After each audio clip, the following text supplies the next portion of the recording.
ជួយមាត់បកាយវាយតប់ជេស្ដីមកចប់តែអើយជួយផងអើយខ្លាចហើយប្រពន្ធទៅជួយមាត់រឿងជេរទុកចិត្តលើគាត់ខ្ញុំរ៉េបឲ្យ10លើ10បើជេរមិនឈ្នះគាត់ហក់ផ្ទះខ្ញុំឡើងស្លាប់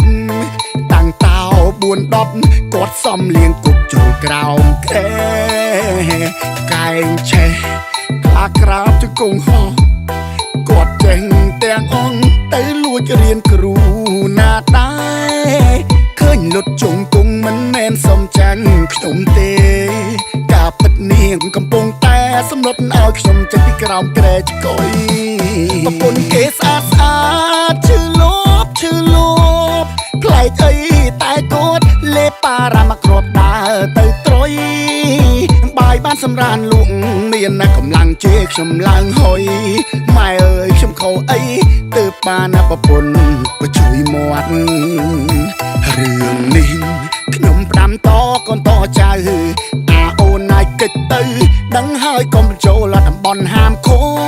ត់ខ្លះនៅក្នុងទ្រុងក៏នៅតែការចាញ់គាត់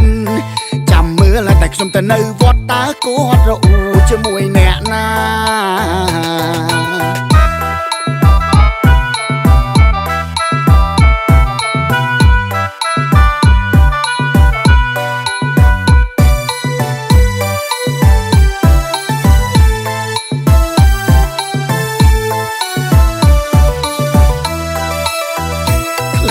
ហើយប្រពន្ធទៅជួយមាត់រឿងជេរទុកចិត្តលើគាត់ខ្ញុំរ៉េបឲ្យ10លើ10បើជេរមិនឈ្នះគាត់ហក់ផ្ទះខ្ញុំឡើងស្លាប់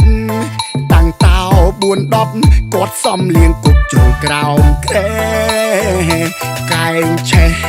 ខ្លាក្រាបជង្គង់ហោះគាត់ចេញទាំងអង្គទៅលួចរៀនគ្រូ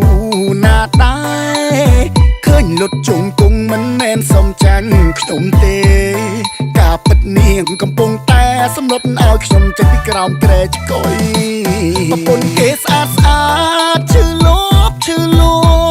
ផ្លែកអីតែគាត់លេបប៉ារ៉ាមកគ្រាប់ដើរទៅត្រុយបាយបានសម្រានលក់មានណាកម្លាំងជេរខ្ញុំឡើងហុយម៉ែអើយខ្ញុំខុសអីទើបបានណាប្រពន្ធក៏ជួយមាត់រឿងនេះខ្ញុំផ្ដាំតកូនតចៅអាអូនណាយកិច្ចទៅដឹងហើយកុំបញ្ចូលតំបន់ហាមឃាត់ខ្លះនៅក្នុងទ្រុងក៏នៅតែការចាញ់គាត់ចាំមើលតែខ្ញុំទៅនៅវត្តតើគាត់រអ៊ូជាមួយអ្នកណា